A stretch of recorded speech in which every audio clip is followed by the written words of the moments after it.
This is the Fifth Estate Winning Headlines, your media police post. In this segment, we summarize some of the headlines that you might have missed this morning, and we take a look at the political pieces we call cartoons in this country. Today is the 20th of August 2020, and I am DM. I am DM. And I am GK, and in case you missed the headlines, here they are. In the Daily Nation, RUTO ready for poll, but who will he partner with? The Standard, The Spectator. In the Star, how they killed my father, Mutula Jr. Let us begin with the Daily Nation. I think once you read the headline of the Daily Nation, you don't need to read the article. It tells you everything. Self-explanatory. RUTO ready for poll, but who will he partner with? So the Daily Nation is telling us that the deputy president and his campaign advisors are racking their brains to determine who his running mate will be come 2022. Yeah. And it says that the DP was initially said to be keen on a running mate from the Mount Kenya region, but his targets have since either decamped, lost national influence, or fallen out of favor. And I suppose they're saying fallen out of favor with him. Yeah. And I think one of those examples is the current governor of Kenyaga, Anwar Guru. Yeah. There are others like Kiunjuli, who his technical team has told the deputy president that Won't fit the criteria. he won't fit the criteria. And if we are and his being Blue Band party as well. Very he has his own party, isn't Blue it? Band. Blue Band Party, yeah. So The Service Party, I think it was called. yes, it's called the Service Party of Kenya. Yeah. And if we're being totally honest, this is an exercise in ethnic arithmetic. He has to do like an numerical optimization of who it is he's going to pick, from which region, and how much votes will they garner on his behalf. Yeah. And the truth is that he's actually facing a conundrum for two reasons. The first reason is that he has slim pickings. As we've already seen, the Daily Nation is telling us that those people that he had targeted before are not good choices anymore for the deputy president. Yeah. But the second one is that he's damned if he does and if he doesn't, and doomed if he does if he doesn't. If he picks somebody that is not from the Gema community, for instance, he's going to alienate 5 point something million votes. Yeah. And I think, and we've said it here before, his best bet is if there's actually an expanded executive, because that way he can incorporate a wider ethnic representation and have more to choose from and to offer. Yeah, this is the politics of coalition making. So we have a 3-part criteria that we will use to break down the headlines. We will ask ourselves, is it topical or speculative? Is it repetitive or groundbreaking? And is it thoughtful or just plain lazy? I think this was thoughtful because it's the first time someone's actually put it out there quite plainly. Who will you partner with? So if we can park it and we move to the Standard, and the Standard is saying the Spectator. And the Spectator in this case is none other than the deputy president, and it basically chronicles how he went from the center of power, being in government, launching projects across the country, to basically staying in Karen in his house of prayers. Interestingly, they call it that the Karen residence has now become a combination of things. It is a prayer sanctuary for his arduous journey. It is a donation center for his political fans. It's an innovation hub for the hustler nation. And it's a political mobilization capital. This is where he's now holding fort. Now, they also go on to chronicle some very fighting words from Junet Mohammed. Who says, there's nothing unusual in a president and deputy differing, except that this time round, the DP does not have the courage to quit. Now, we've had accusations of Matiang'i saying that he asked the DP to quit, which he has since come out to refute. But Junet is saying that the only thing that the deputy president has been left with is that a motorcade and a flag. Otherwise, he's just a citizen, camouflaging. Like the rest of us. Camouflaging as a senior government official. But Emmanuel Talam, DP's man, has come out to say that he rejects any comparison being made between the deputy president and previous vice presidents. And he said, this is the first time we are having a deputy president. The vice presidents of previous were appointees of the president. DP RUTO has twice been elected by the people of this country, and it is only those people who can alienate him through a vote. So very strong words there from both sides. Talam is not without a point. However, Having been elected and having a support base is not something tangible. Yeah. You know, nobody is going to call Kenyans for a general assembly and say, okay, all Kenyans who support RUTO, put your hand up so we can count you. That will not happen. It won't happen until the general election. And between now and then, what happens? But then the other thing is, for what Junette is saying, that the deputy president should quit his position, that is so ill-advised, it's going to be foolhardy. Yeah. It's the only thing that he has. It's the only protection. It's the only buffer. He's better in than out. He's better in. That's the difference between authority and power. He has the authority, which is in the constitution. Exactly. So if he lets go of that, he'll be in trouble. There's a famous movie called Vice on a famous vice president, Dick Cheney. And one of the quotes that appears at the very beginning says, "Beware the quiet man, for while others speak, he watches, and while others act, he plans, and when they finally rest, he strikes." So is he down? Is he out? We don't know, but we should watch out, right? I think it's a very interesting headline, and I think we should park it as we move. Okay, let's move to the Star. Let's see what's there. So in the Star, how they killed my father, Mutula Jr. And the senator has spoken out about the sudden and mysterious death of his father, former Makueni Senator Mutula Kilonzo, who died in 2013. And the senator speculates that his death might have been linked to the ICC case. He was very vocal about it while at the Justice Ministry. Further, they say that at the time of Mutula's death, his family said that he had been forced to ingest an overdose of blood pressure tablets and carbonated water, which killed him. I don't see the relevance of this story in the context of today. I think we should toss it outright. Okay. I mean, I agree with you, because it doesn't really tell us who even killed, but anyway, I think we tossed the Star. He makes an insinuation. Insinuation. Those of ICC might be connected. All right, so we tossed the Star, and it's between the Standard and the Daily Nation. I vote personally for the Spectator in the Standard. So do I. It is very punchy. There you go. The Standard gives us our winning headline. Onto the political pieces that we call cartoons in this country, where we also have a 3-part criteria. We ask ourselves, is it humorous or dry? Is it satirical or pessimistic? And is it effective or just plain lazy? Shall we begin with the Daily Nation? In the Daily Nation, we have a military officer pointing his gun at Mali President Ibrahim Boubacar Keita, who has his hands in the air. However, they are in a TV set as puppets, because you can see the strings there. Clearly, they are marionettes. And they're being controlled by hands from the outside, suggesting that the ousting of the president is being controlled by other forces.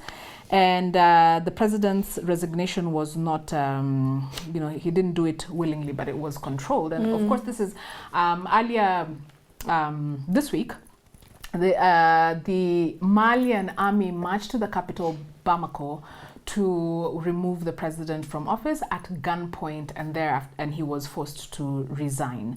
So, and this was after a lot of protests around the country against the president's governance, his inability to squash corruption and other things.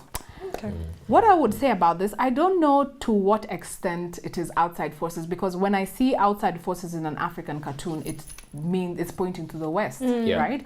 But I think that coups to a country are addictive.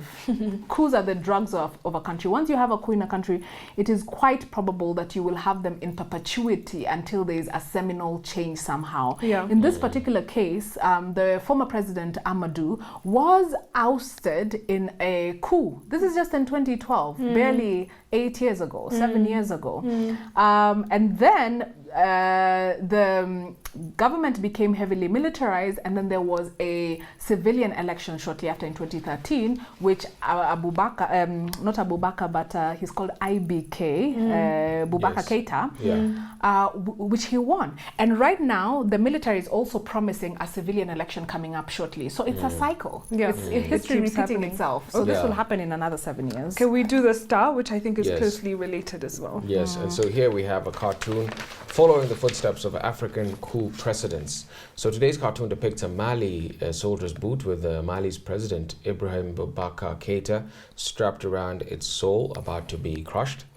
However, analysts have observed that the coup plotters were clever and followed the Zimbabwe strategy, pushing the president to resign rather than executing him or forcing him into exile. And so let me speak a little bit about the coup, the precedent, and let me break it down for you from one of my favorite books, The Dictator's Handbook by Professor Mosquita.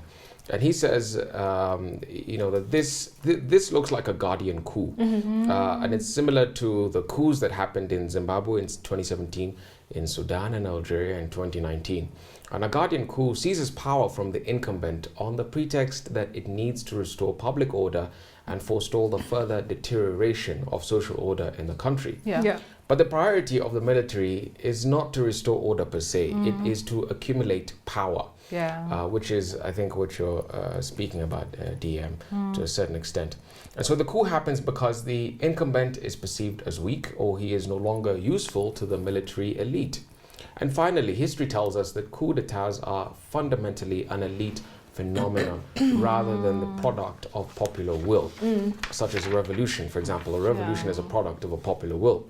And so in a coup, the government loses power because an elite faction within the civilian or military leadership is able to use its resources to acquire dominance in government without significant coercion. And so what's happened here is the military elite have found that there's no use anymore for this government, and they have decided to intervene and decide what the future will look like for Mali. A useful breakdown there. Can we give our winning cartoon to those two, or can we, let's look at the standard very quickly.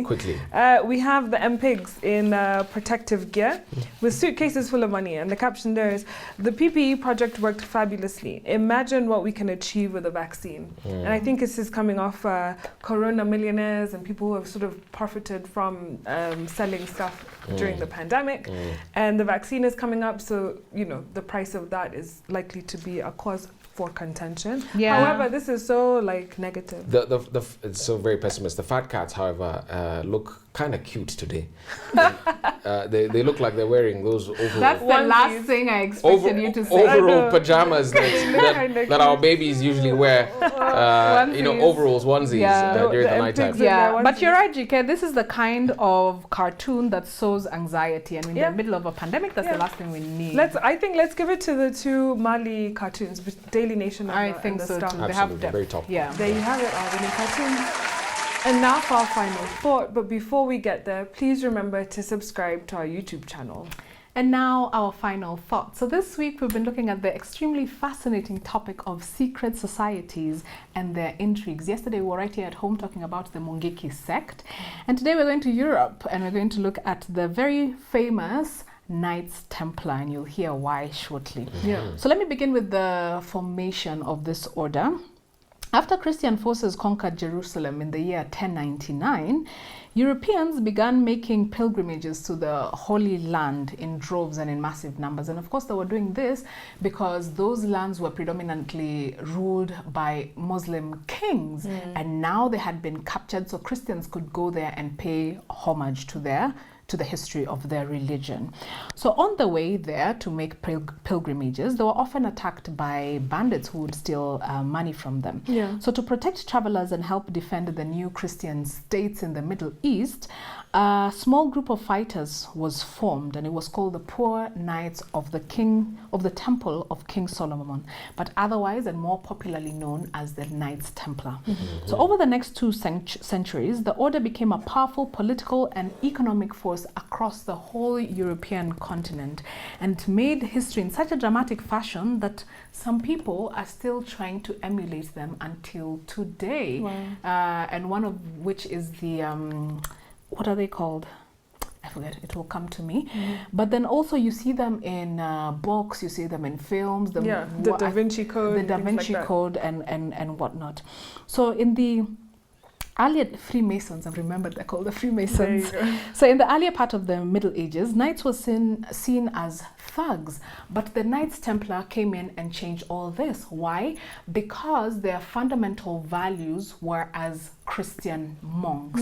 So they had this model of being sworn to poverty, observing chastity, and having obedience to the order, and they were committed to fighting the quote-unquote the infidels.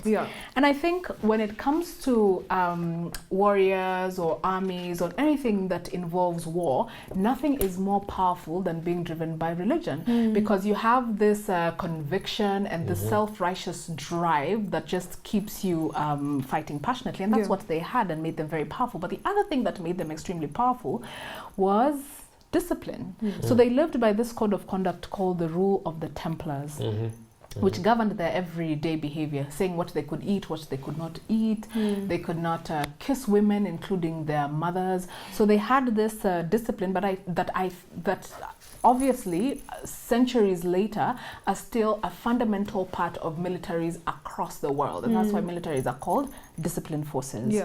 Then the other thing about them is that they were very highly trained. At the time when they came into being, there wasn't this rigorous training of militia groups. Militia groups were ragtag formations, but I think at that time the Knights Templar, if we were to compare it to an army now, it would be comparable to the American army in terms of their might and their discipline and just the force behind them. But then, like every other group that we have looked at this week, there were many contradictions within the Knights Templar. So although they were disciplined and Christian, they had Christian fundamentals and were supposed to be poor and just execute their functions, they ended up being very wealthy economically and politically. Yeah, absolutely. So I'll talk about life as a Templar in brief. Life within a Templar house was totally Spartan.